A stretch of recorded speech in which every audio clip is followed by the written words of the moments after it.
Hi, my name is Diary. I'm running an adoption support channel, and hopefully you've clicked on this video because you want to know more about the adoption process, but specifically you have some unanswered questions. And the four areas that I'm going to cover today are things that adopters ask a lot, and they're not the kind of black and white answers that people can give to them, which is why it's so difficult. So you can normally find everything that you need to know about basic requirements in your area for adoption. It's not difficult to go on Google and find what specifically you need, how old you need to be, and all those types of things. But these are different questions, and questions that raise a lot of problems for adopters, and it can stop people going ahead with the adoption process. So I'm here to answer them for you today. Please subscribe if you've not found me before. This channel is all about adoption topics and related topics to children's behaviour. So let's get started. So one of the questions that adopters ask are, if I or my partner have a criminal record, are we going to be able to move forward with adoption? The simple answer to that is yes, but I'm going to describe to you what would mean that it's a possibility and what would mean that it's not a possibility. The first thing to ask yourself about the criminal record is, was it a minor offence? So if you understand what I mean, would it be deemed in the court of law as a minor offence? And is it something that was committed a while ago, or is it more recent? So I think any adoption agency would ask some serious questions about suitability, even if you had some minor offences quite recently within the last few years. So I think if it was something that happened when you were younger, I think there's a chance that it will be fine. But obviously each agency is going to look at this in their own way. If it related to children, then I think you can safely say you're not going to be able to move forward. I mean, you can ring an agency and you can ask them and you can describe to them what it was, but I think I can safely say that if it was an offence against a child, you're not going to be able to move forward. If it was a more major offence, as in it was something more serious, but it was still a very long time ago. So say you're 35 and you committed this more serious offence when you were 16, 17, 18, then there's still a chance, because if you've done nothing like it ever since and you can explain why it happened, there's still a chance that you might be able to move forward. Another question the doctors ask is about mental health. Now, many of us have suffered depression at times, anxiety at times, and gone through difficult times in our lives when we've needed perhaps medication, counselling, or we've just had it bad and our mental health has been affected. So again, the questions that you can ask yourselves are, was it a one-off? So was it what when we call acute and chronic, I mean acute was a one-off, it happened quite quickly, or is it a chronic mental health condition? So is it something that you are going to be suffering with long term and it's kind of diagnosed, or you know you're going to be suffering for it long term, or was it a one-off? If it was a one-off and it was acute, then how serious was it? So how poorly were you? Were you hospitalised? Did you need some emergency treatment? Those are the questions to ask. Is there a chance that that acute situation could happen again to you? If there is, then ask yourself, have a lot of the issues around that acute situation been resolved, and have you been able to move on? How long ago was that acute condition? A bit like the criminal offence, how long ago was it? Did it happen? Was it a good number of years ago? So I'll give you an example of myself. When I went for the fostering recognition application, which is sort of similar, then I was asked about depression, and I'd had an episode about 6 years prior. And the questions around that were, why did it happen? How did you resolve it? Do you feel that you're over it now? Do you feel that that could happen again? And I think 6 years was quite a good amount of time for someone to realise that if it hadn't happened recently, then it was unlikely to happen again. So if it's a more chronic mental health condition, it's still possible for you to move forward, but you would need to demonstrate that everything is under control, whether it be through medication or whatever means, and that your chronic mental health condition is not likely to affect a child's daily living, because this is what we're looking for here. We're looking for stability with the child. We're looking for someone who can cope with the ups and downs, physical, mental, in every way of looking after a child for the rest of your life. So Is this mental health condition likely to affect the child? And you've got to really seriously sit down and think about that. And if you can say, well, no, because I'm on the correct medication for it now, I've not had a repeat kind of flare up as in I'm stable, then there's a chance that you can move forward. But again, as is obvious really, the agency will be the only ones to answer that for you. And if you are in that situation, it's probably best to mention it really early on in the process so there's no disappointments along the way. Another one that adopters want to know about are family disruption. So sometimes you will have an incident in a family which divides a family quite significantly, and there are some falling out with different relatives.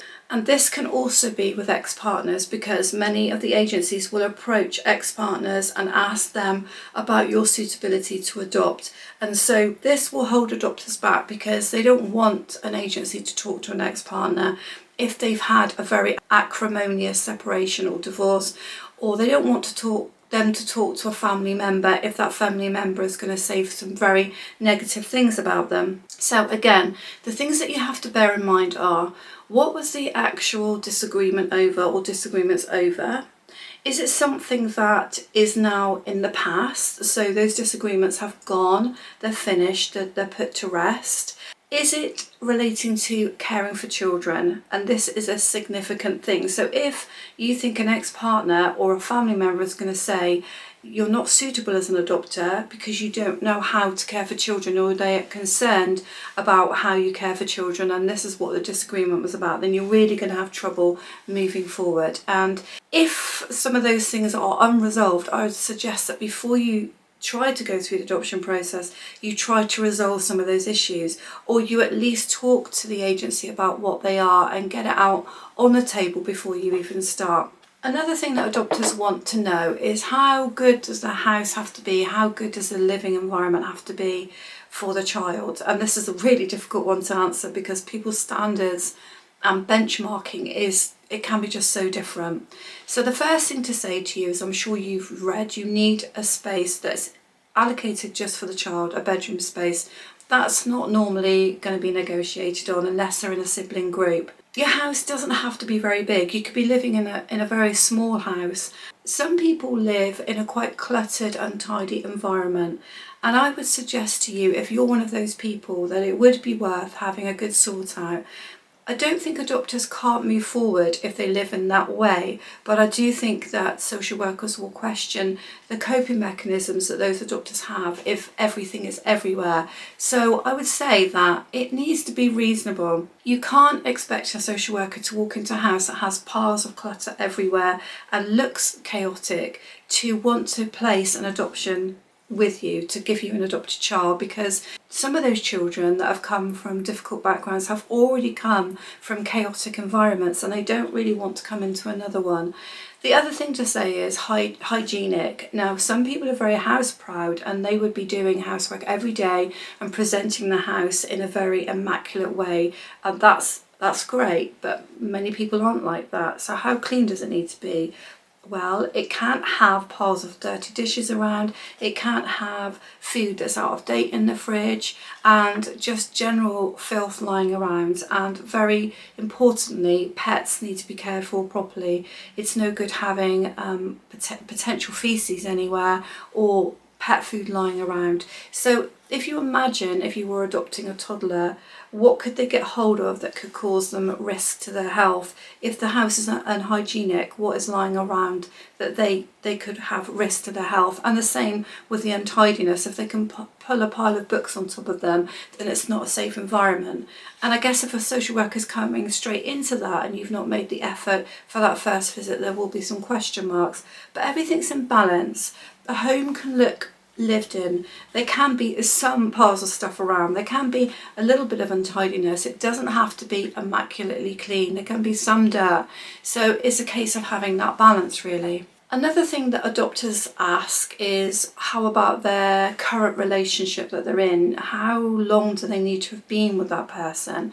And I would put the question back to someone who's asking that and say, is this relationship here to stay? Does it feel stable? Because if you're adopting as a couple, you need to demonstrate that you have a commitment to each other and a commitment to adoption.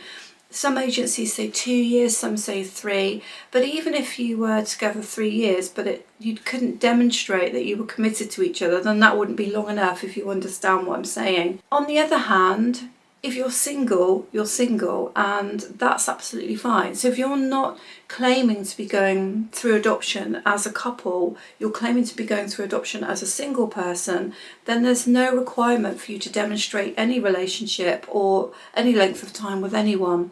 But in your situation, you're going to have to demonstrate much more rigidly that you have a support network that's going to be there for you, and that your family are fully behind you with the adoption, because a social worker doesn't want to see that you're in isolation.